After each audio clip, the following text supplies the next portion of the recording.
This is the Canon R6 Mark II. And for the past few years, it's been one of the best hybrid cameras you can buy. But with Canon's new releases, I'm just not sure I can still recommend it.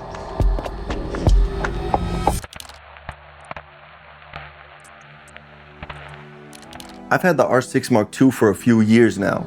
This thing has been all across Germany with me. It's been to the Maldives, to Austria, and it still is genuinely one of the best hybrid cameras on the market. 24 megapixels, great autofocus, beautiful 4K footage, and 10-bit C-Log 3. For what I do, it has almost never let me down. And almost never is doing a lot of the work in that sentence, and I'll get to that in a minute. But here's what we're gonna do. I'll tell you exactly where this camera still holds its own, where it might start to show its age, and then break down what's actually different between the R6 Mark III and the R6V, the two cameras Canon wants you to upgrade to. And by the end of this, you'll know exactly which one makes sense for you. So let's get straight into it.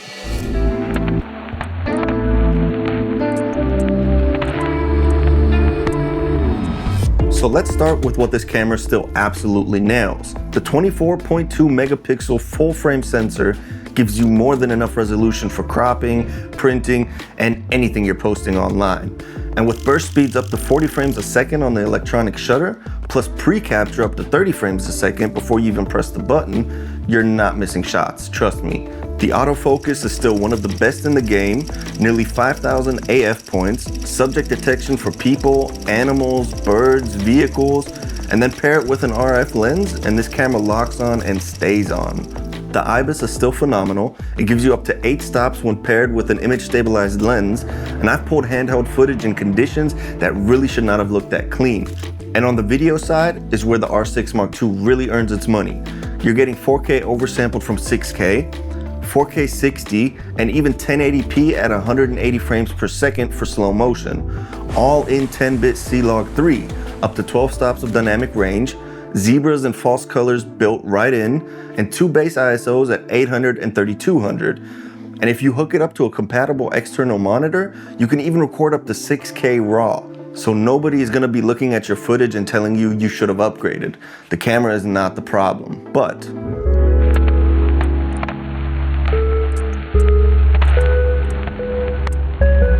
here's where it gets complicated. The mini HDMI port, I can't tell you how many times I've hooked it up to an external monitor and one tiny bump and the connection just drops.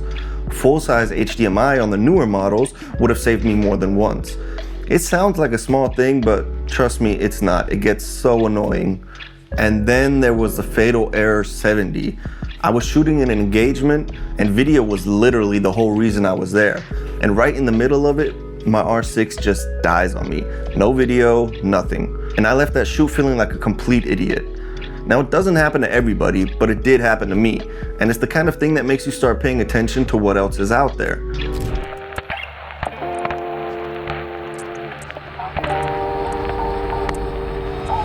So let's talk about the actual upgrades. The new cameras come in at 32.5 megapixels. A small bump, and honestly it's probably not going to change your life unless you're cropping super aggressively or printing huge. They've also added face registration. Up to 10 faces you can preload that get automatically prioritized in frame. For weddings, events, any shoot where you need specific people in focus, you also get one SD and one CF Express card slot instead of dual SD. It means faster write speeds for high-res bursts or high bitrate recording. But now here's where the gap really opens up, on the video side. The new cameras shoot in C-Log 2, and if you've spent any time in post, you know that C-Log 2 gives you more dynamic range, more latitude, and more flexibility to work with. And they've also improved the second base ISO, going from 3200 to 6400. A massive difference while shooting in low light. They record RAW internally at 7K, they shoot 4K at 120 frames per second, and the big one, open gate recording. For those of you that don't know, open gate means you're capturing the full sensor in one file. Reframe it to horizontal, vertical, whatever you need in post. In 2026, when you're posting to Reels, Shorts, TikTok, and YouTube, That one feature alone could save you hours every single project. And real quick, if you're finding this useful, hit the like button. It genuinely helps more than you'd think, and it takes about 1 second.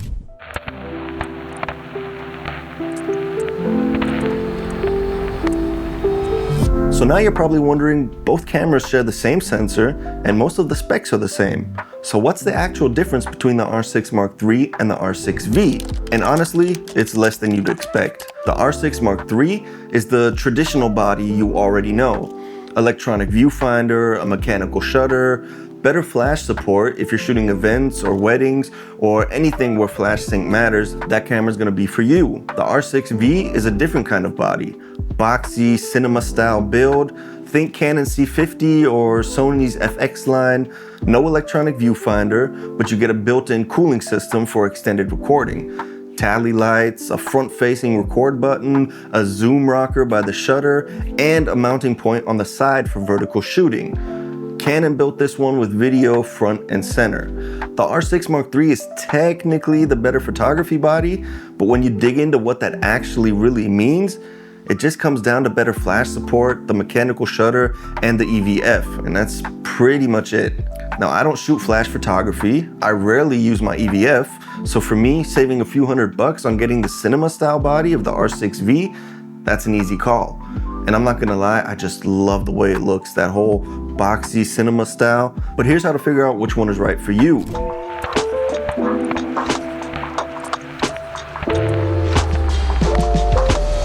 Let's keep it simple. If you already own the R6 Mark II, do not feel pressured to upgrade. This camera is still absolutely capable of everything you need it to do. The upgrades are real, but most of them are quality of life improvements. And I'm not spending $2.5 grand on that, at least not right now. Now, if you're coming from an older camera or you're buying your first mirrorless body and you're looking at the R6 Mark II, I don't think I can recommend it as a new purchase today. Not at $22.99 when the R6V is sitting at $24.99. That €200 difference gets you open gate, C-Log 2, full-size HDMI, 4K 120, the list goes on, it's not even close. And if the cinema body is just not for you, or you need the EVF, or you shoot flash regularly and you have the extra couple $100 laying around, then the R6 Mark III makes sense. It costs a little bit more, but it's the right tool for that job. Now don't get me wrong, the R6 Mark II is not a bad camera. It's still incredible. But as a new purchase in 2026 at that price, you can do better. So there it is, a few years with the R6 Mark II and my honest take on where it stands right now. Still an incredible camera, but probably not the one I'd buy fresh today. There are just so many better options at that price point nowadays. So are you still rocking the R6 Mark II, or are you thinking about making the jump? And if so, are you getting the R6 Mark III or the R6V? Drop it in the comments, I'd love to hear your take. If this helped, hit the like button and subscribe if you haven't already. There's a lot more coming, and until then, I'll see you in the next one. Peace.